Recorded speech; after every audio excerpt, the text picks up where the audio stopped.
Bienvenue dans la quatrième partie de 72 Sports et ce soir, nous avons un invité exceptionnel avec qui nous allons parler de rugby et même de rugby professionnel. Le 5 octobre dernier, il s'est passé cela, regardez. Parce que s'il se délie, certes, mais en prenant le ballon et que derrière il continue à avancer, c'est bon parce que c'est lui qui va marquer l'essai. Je crois qu'il va le valider. Le premier essai qui va compter dans la carrière de ce jeune Édouard Richer. Un garçon qui a débuté le rugby du côté du Mans et qui a tout juste 20 ans.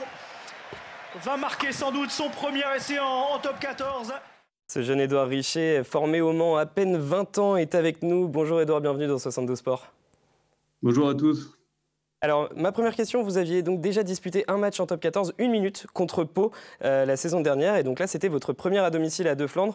Racontez-nous dans quel état d'esprit est-ce que vous étiez? J'étais dans l'état d'esprit un peu de prendre tout ce qu'il y a à prendre. Parce que ce soit l'ambiance ou même, je ne savais pas si j'allais rentrer ou pas.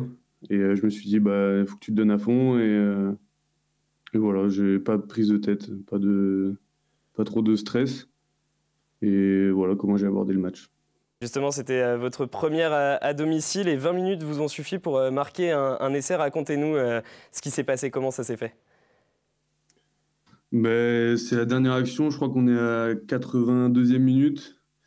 Et je vois que ça avance. Et là, je me dis, je sais pas, je vois le ballon, je vois la ligne, je ramasse le ballon et je le pose dessus. Ça paraît tout bête comme ça, mais c'est un peu ce qui s'est passé dans ma tête, quoi.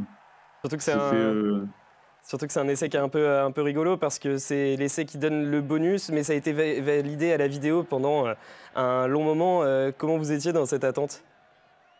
Et dès que je marque, je suis euphorique, je saute un peu partout, tout le monde me félicite. Et après, je vois que l'arbitre il demande la vidéo.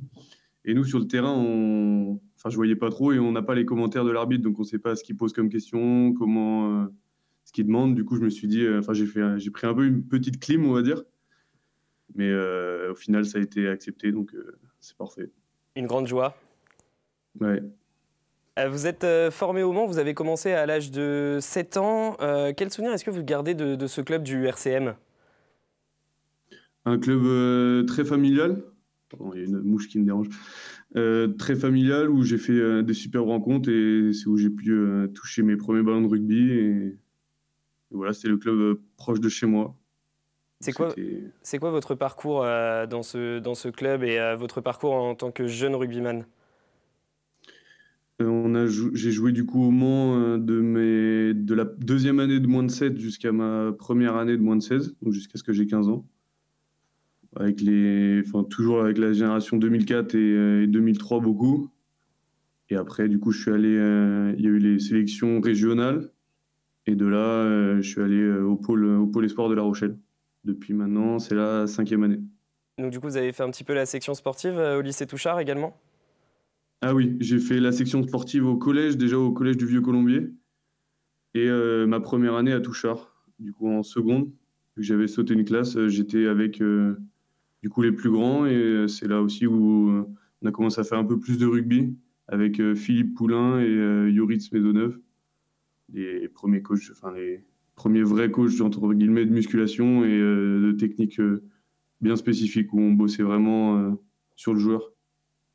Et quel rapport est-ce que vous gardez avec la Sarthe? Est-ce que vous êtes toujours en contact avec les Manceaux? Est-ce que vous suivez encore le club du Mans? Je le suis avec les résultats beaucoup, parce que j'ai d'autres amis qui sont issus de clubs de fédéral, on va dire, et du coup, on gardait un peu on garde un peu des yeux sur nos anciens clubs, bien sûr. Après, j'ai pas eu l'occasion de beaucoup y retourner parce que je suis quasiment jamais au Mans, ou quand j'y suis, j'ai vraiment que du temps pour voir mes grands-parents, ma mère, et puis la famille, quoi. Mais voilà, je suis de loin, on va dire, mais je garde un œil dessus. Est-ce que vous avez reçu, par exemple, des messages de soutien, notamment de personnes du Mans qui pourraient expliquer que vous gardez encore une petite attache avec le Mans? Oui, j'ai des amis qui jouent avec la première et la réserve du Mans, et ils m'ont envoyé pas mal de messages et ça fait vraiment chaud au cœur. Ça fait vraiment chaud au cœur. En 2019, donc vous l'avez dit, vous aviez 15 ans quand vous partez pour La Rochelle. C'est un club qui est à ce moment-là en pleine ascension, qui dispute ses premières demi-finales de top 14. Comment est-ce que vous êtes arrivé chez les Maritimes? Comment ça s'est fait? Du coup, je suis arrivé en première en première au lycée, donc au pôle espoir. Après, j'avais pas tout de suite les yeux rivés vers le monde pro. Je découvrais un peu comment ça se passait, le centre de formation, tout ce qui était un peu le monde avant pro. Mais les jeunes, on est un peu conditionnés à aller vers ce but-là. Donc, franchement, j'étais très content des infrastructures, des coachs et tout que j'ai eu. Et j'ai accroché aussi avec la ville de La Rochelle, qui est une ville très sympa. Donc j'y suis encore. Et justement, votre adaptation, comment ça s'est passé ? L'adaptation, très bien. Au début, ça fait bizarre. Les entraînements, c'est beaucoup plus sérieux. Et je sais comment, j'avais beaucoup d'amis et tout. Donc c'était pas les mêmes. Enfin, ça fait bizarre hein, au début, quoi. Et la charge d'entraînement n'était pas la même non plus. On s'entraînait tous les jours. Alors comment c'était plutôt. C'était moins. On s'entraînait le mercredi en club et c'est tout, je crois, il me semble, quand je suis parti. Et alors vous êtes à La Rochelle, donc une des meilleures équipes de France aujourd'hui, double championne d'Europe en 2022 et 2023. Comment est-ce que vous arrivez à vous faire votre place dans une équipe, notamment en troisième ligne, où c'est assez fourni, avec par exemple Aldrit, Cancorier, Botia, Boudéan, pour ne citer que? C'est très compliqué, on bosse un peu dans l'ombre de ces gens-là. Donc on essaie de donner le meilleur de nous à l'entraînement et dès qu'on a une opportunité, on se donne à fond. Et à la fin du match, vous avez eu un petit bizutage où les joueurs ont fait le cri de guerre juste au-dessus de votre tête. Qu'avez-vous ressenti? Racontez-nous. Ça, c'est un moment un peu marrant parce que souvent, c'est comme l'a dit Brice Dulin, c'est souvent soit celui qui fait une grosse connerie, soit celui qui fait quelque chose de bien. Et c'est marrant, quoi. C'est un bon moment à passer. C'est un souvenir pour vous qui restera, j'allais dire ce premier match, ce deuxième match, mais ce premier essai en top 14? Oui, bien sûr, ça restera un premier essai, surtout à la maison à Deux-Flandres, avec les supporters qui ont été géniaux ce week-end. Ça restera, je m'en souviendrai toute ma vie, je pense. Vous jouez aussi du coup dans l'équipe Esport, parce que vous avez à peine 20 ans. C'est quoi votre objectif personnel? Est-ce que c'est d'intégrer le groupe professionnel le plus rapidement possible ou plutôt saisir, un peu comme ce week-end, chaque opportunité de jouer? Bien sûr, c'est d'intégrer le groupe professionnel. Après, les opportunités, c'est dès qu'elles se proposent, il faut savoir se montrer et pas la regarder passer. Même si des fois c'est compliqué parce qu'elle vient pas souvent, elle vient pas forcément à chaque fois au bon moment, mais il faut savoir être prêt en toutes circonstances. Et donc là, je suis conscient qu'il faut que je continue à travailler sur beaucoup de points pour atteindre le niveau de des gens avec qui je suis en concurrence, comme tu l'as cité. Vous avez aussi joué en équipe de France, alors c'était en moins de 18 au moins contre l'Italie. Est-ce que le maillot tricolore, c'est une ambition à court, moyen, long terme? C'est plus à long terme là, parce que moi du coup c'est que l'équipe de France A. Mais après là, les objectifs avant, c'est d'avoir d'autres opportunités avec les professionnels, de montrer ce que je sais faire et après ça ce sera plus tard, je pense. Qu'est-ce qu'on peut vous souhaiter là pour cette saison avec La Rochelle, de jouer de plus en plus?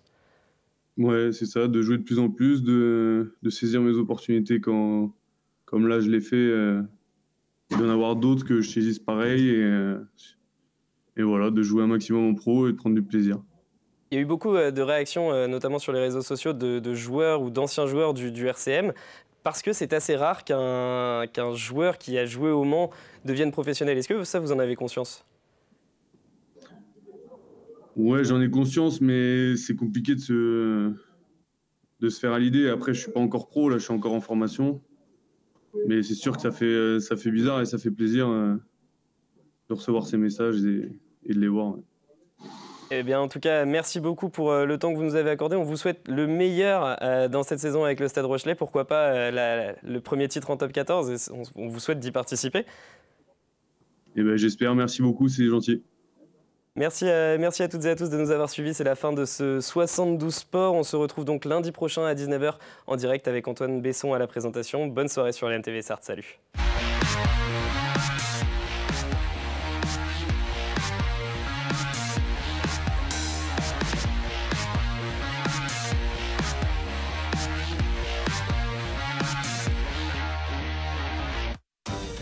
Le département, premier partenaire du sport en Sarthe.